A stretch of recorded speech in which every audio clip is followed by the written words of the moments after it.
Hiya, James. Hello, John. What it is, I phoned up is that you remember a few years ago when the Pope was at Eaton Park.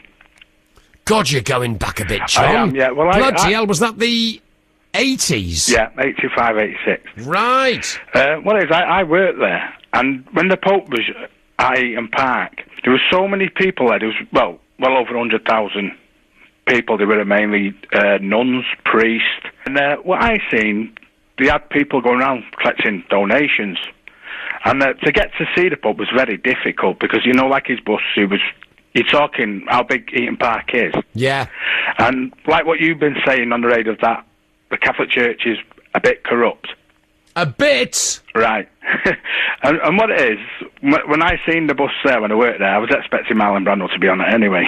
Which one, the Pope? Yeah, well, the Pope Mobile. Right. You know what I mean? We're being so corrupt like that. You see, all the donations they were getting, now, where would that go? Would that go to the Catholic Church? Would it go to churches around the area?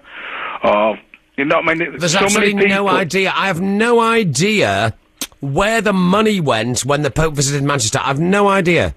Yeah, but I can tell you, John, that the Catholic Church is one of the richest organisations on the planet. Well, the Vatican. Let's say the Vatican, well, not the Catholic Church. I was brought up Catholic at schools, you know what I mean? So it was drummed into me head that Jesus done this, Moses done that, you know what I mean?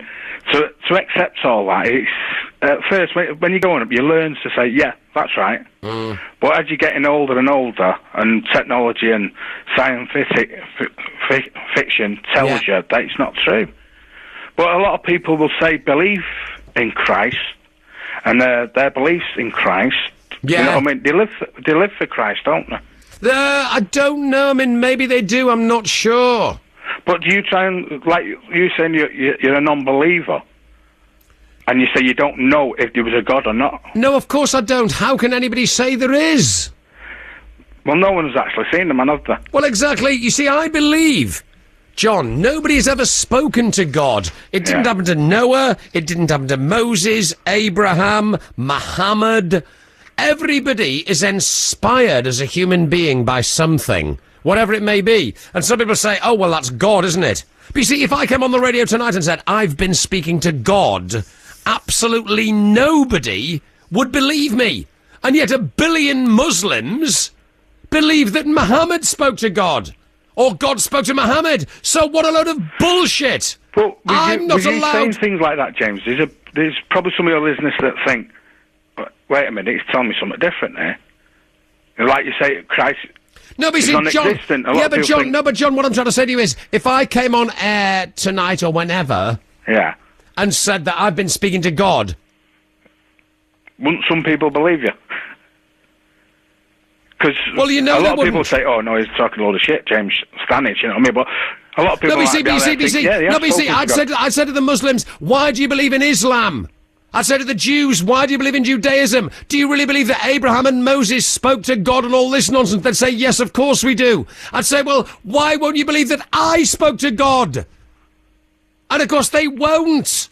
It's absolute, total, utter bollocks and hypocrisy. Of course it is, John. Well, you was talking to a fellow, the blind man Stephen, and you was going on about religion with him, and he was criticising you back to say, there is a God, and you're saying there's no God. No, John, I've never said there's no God. I have never said there is not a God. Who am I to say that? Well, you've just been talking about Jesus was non-existent. No, I don't know. I said... Couldn't he be an important man and... No, John, all I am saying is some people believe Jesus exists, right? Yeah. Now, I have no idea whether Jesus the man existed. Jesus Christ is a figment of everybody's imagination, right? The guy never existed as Jesus Christ. That came along about, 200 or 300 years later, didn't it?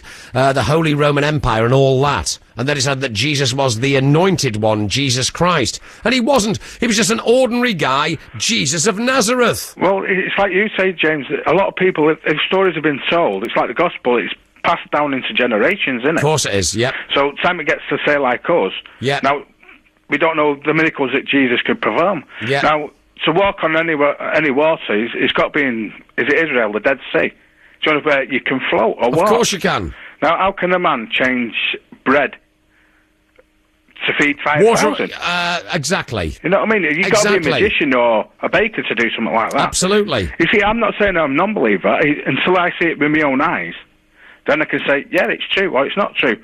Well, my lad, he's bringing up in a Catholic school now, and now he's getting drummed all this, Jesus this, God that. Now, I can't tell him anything different. But, John, why did you send him to a Catholic school? Parents. You know what I mean? It's a choice that I couldn't make myself, could I?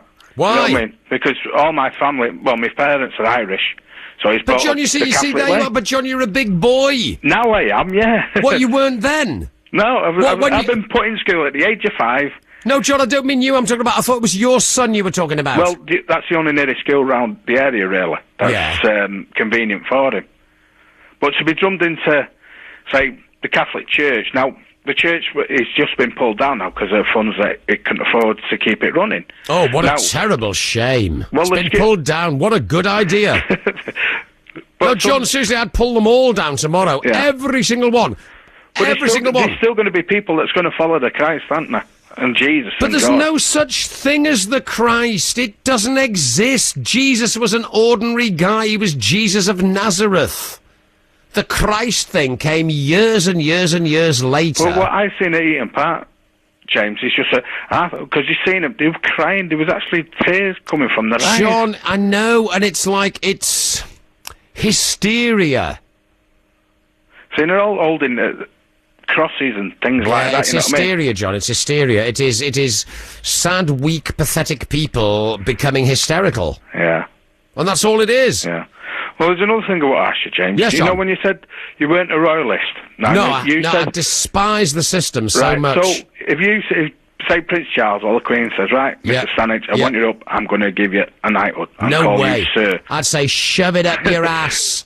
But no way, John. I am proud to say. Call you sir? No, I would hate it, John. I'm proud to say. How did you go on when you was a teacher? When the kids go, "Hello, sir"? Well, no, because look, with the older ones, I said, look, you'd have to call me sir. Blimey, you know. I mean, it's just a mark of respect. I had to call my teacher sir, but I said, you know, look, don't call me sir. You would change your mind if he says, "Do you want a knighthood, Mr. Stannage?" No, of course I wouldn't. John, can I tell you something, baby? John, I have never won an award in my life. I've never had a gong. I've never had anything because I'm a rebel. Yeah, but you might get one for service to radio. No, You've been John. 30 years, no, but John, I'd say no. I don't want it. I'd say nobody is fit to judge me. I'm not going to have people, sad, pathetic drongos, sit on their chair saying, "Oh, do you think it's time James Stannage won an award for services to radio?" I'd say, shove it up your ass. But you get a lot of listeners praising you, though, James. Yeah, but that's irrelevant, John. You could show this and good show that. Yeah, but John, I don't do it to win an award. I have never put myself in for an award. I have never won one. And if I got an award, I would say, I'm sorry, I don't believe in them. Like Marlon Brando, like George C. Scott, 2 actors who both won Oscars, yeah? And they said, I'm not accepting it. I'm not in the business to win awards. If you think that I have been brilliant in a film as an actor, then fantastic. I'm very pleased. But I don't want an award. And I promise you, John, now. But when you're criticising the royals, though, James, what if she said, right, that James Stannage, I want him off right away? Because you're criticising the royals. Because, like you said, there's a lot of them that appreciate them. They think they're good for the country. I don't think, to be honest, John, she's even... Well, I know 100% she's not aware of me. But you're worldwide now, aren't you, James? Do you know what I mean? So. Oh, yeah, but I'm sure... No. Prince Edward might have a computer and say, oh, listen to this, Mum. No, I don't honestly think... No, I don't think any of the royals would even bother tuning in. And if they did, then I'd say exactly the same thing. And if the Queen said... Stannage, you'd better shut your filthy mouth. Then I'd say, no, Your Majesty, you'll have to chop me head off, you sad old dyke. Yeah, but he might come and see you when he comes to Manchester. No, because you've been criticising him. No, we wouldn't have the guts. I'll tell you, no, John, seriously. Next week, next Wednesday or Thursday, Graham Stringer, the Labour MP for Blakely, has promised to come in. Well, he hasn't promised yet. No, he said he thinks he'll be free either next Wednesday night or Thursday night. So we'll actually have a politician in the studio with us, yeah? So we can phone up and ask him questions. Of course, and we'll be able to talk about all this stuff. Why do so many people have such a low opinion of politicians? And don't you realise that we all think the system is utterly, totally corrupt? Yeah.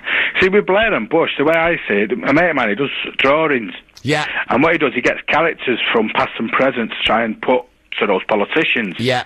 Well, he's got a picture. I don't know if you remember the pickle factory years ago. Where? With Hilda Baker, and she used to have a fella called Walter. It rings a bell, John. You're going back a bloody Yeah, long time. good few Hilda years Baker. back. Yeah. The pickle factory. Yeah, that's it. Walter, lead me to the altar. Yeah, and he says, Walter, have you been? Now, Have you been? I said, have you been? Soon. I remember Hilda Baker from my youth. Remember that? And Jimmy Jewell was in it. Oh, you're going back a long time, John. Well, it was my black God, and white. Well, it rerun then. I seen it in black and white, and that's what my mate drew a picture of them two. And what they've done, they've put George Bush as Hilda Baker and Lionel Blair as Walter. Lionel Blair? Tony Blair? Tony Blair, yeah, I call him Lionel Blair because he acts like him. Right. And what he's drawn is just that with Tony Blair, before the war started, he travelled to all the nations to try and get their support in this war against Iraq. Now, he's drawn him as Walter, and every time he comes back to talk to George Bush, he always says, have you been, Tony? And Tony will say, yes, I've been there. Be soon, be soon. Wasn't that a catchphrase? Be soon. Yeah. Bloody hell, you are going back, John. That was in the, late 60s, early 70s? Yeah. Hilda Baker, Jimmy I've seen Jewell. him later on, because I'm a bit young for that, but right. I've seen him in black and white videos and on the telly, you know what I mean? And he's drawn it that way, because he's a lot older than me. Right. And that's how he's done it. Right. Well, he's got one of you, but I don't think you've got time to explain on yours. He's got one of me? Yeah. Was it a caricature of me? Yeah, he's done one of you. Oh, John, you've got to send it in to me. I'd love to see it. Send it in to you. Oh, will you please, John? Yeah. He's got one where you've got, like, I'd love to see you're built it. like Arnold Schwarzenegger. Oh, you're joking. No, I'm nothing like that, John, I promise I know you. he isn't, but that's where he's built you with the muscles. Oh, He's brilliant. got your, was it scrote wire at the side of your cheese wire? Cheese wire. He's got a flute on the back here. What on the back of me? It's like a flute, you know, when you're taking the scrotes to the sea and getting them all drowned. Oh, right, it's the Pied Piper. Yeah, and he's put you in the studio. He's put you in a studio where all these scrotes are sat there. Yeah. And is it Kilroy Silk sat there? And you're ready to take you away, and you're saying to him, "Are you okay?" You know, like in your voice. Ooh, are you all right? Yeah. Okay, yeah. I get him to send it to you. That sounds fantastic. Oh, John, I'd love him to. Yeah, it's funny, really. I think it'd be ideal for a T-shirt. Oh, superb. It might be a bit subtle for a T-shirt, but that sounds fantastic. Yeah, he's good character. He's got one of Prescott. You ever remember the time when that student threw the eggs at him? I remember it. Well, he punched him. Henry Cooper, ready to fight him. Yeah.